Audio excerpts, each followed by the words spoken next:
Hey everybody, if it's your birthday, happy birthday. So, today I want to talk a little bit about what's going on with the Dr. Seuss books. So, they have stopped publishing 6 of Dr. Seuss books due to very sensitive material and racist remarks, racist pictures.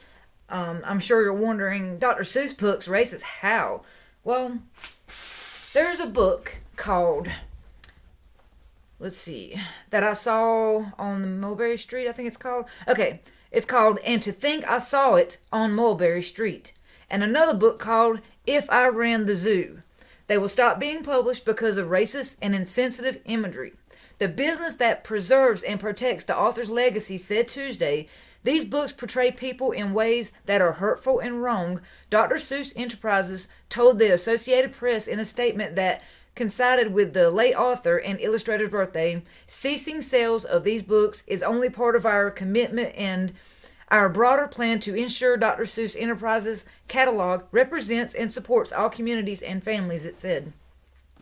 Okay, so here's the thing.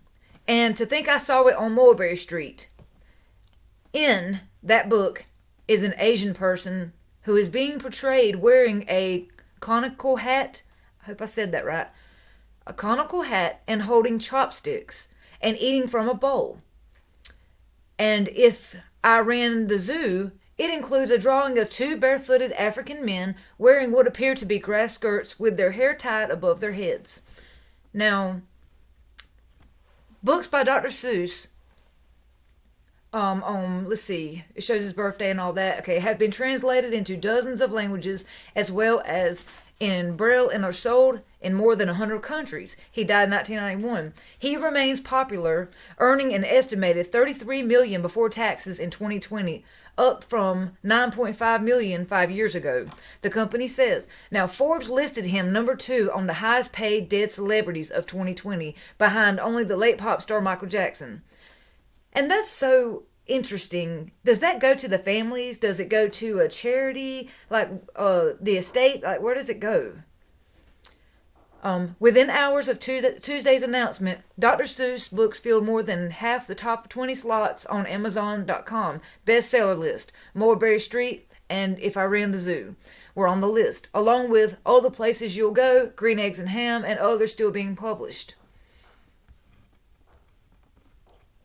Random House Children Books, Dr. Seuss publisher, issued a brief statement Tuesday. We respect the decision of Dr. Seuss Enterprises, DSE, and the work of the panel that reviewed this content last year and their recommendation. Dr. Seuss is adored by millions around the world for the positive values in many of his works, including environmentalism and tolerance, but criticism has grown in recent years over the way Blacks, Asians, and others are drawn in some of his most beloved children's books, as well as his earlier advertising and propaganda illustrations.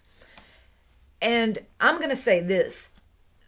This all goes back to, again, celebrities. Yes, they're a celebrity, but at the same time, wrong is wrong. Now, while some people are saying, I seen online earlier that several people were saying, look, that was another time. Back then, stuff like that was okay. No, it wasn't, honey. No, it wasn't. And it's not okay today. It's not.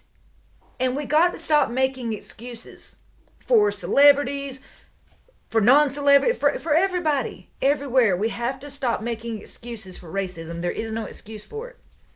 There is none. And while, yes, that was a different time, I feel like instead of picking at Asian and African people and, basically picking at it and making it a joke, he could have took his illustrations and drew something beautiful with it. He could have took his platform, his influence, and he could have made something even more beautiful from a black man or Asian man.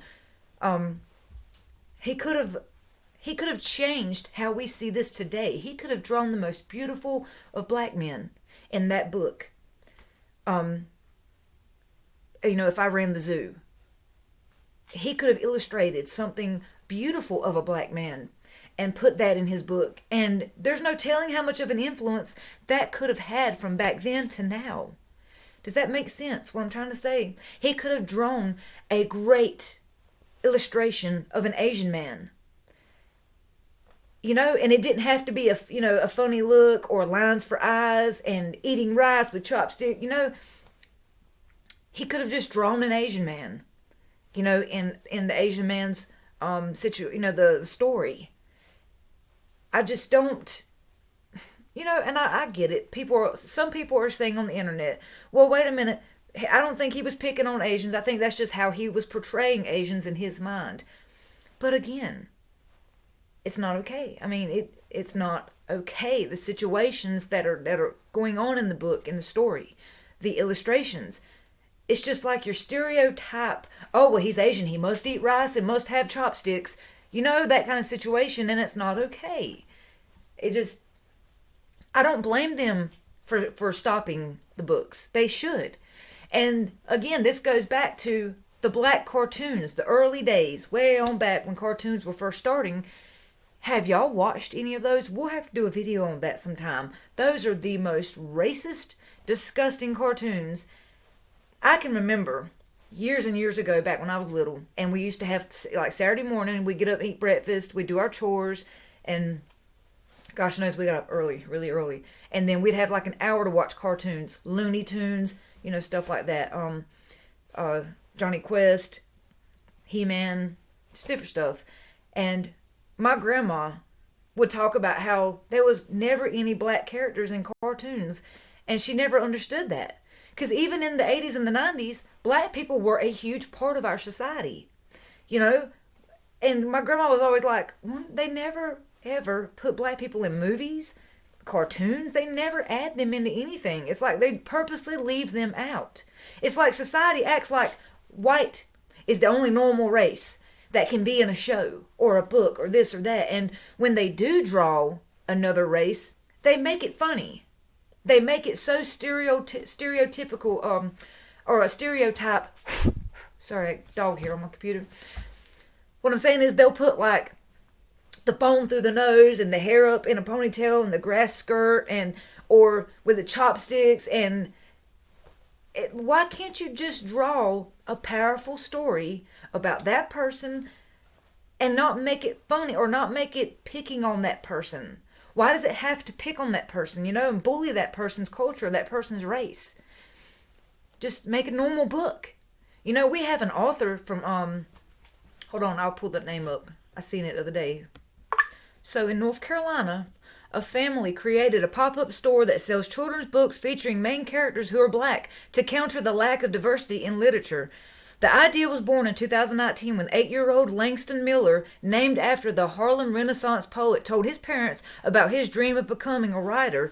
Already an avid storyteller who spends his days filling up journal after journal with short stories, Langston said his books would be about young black boys just like himself.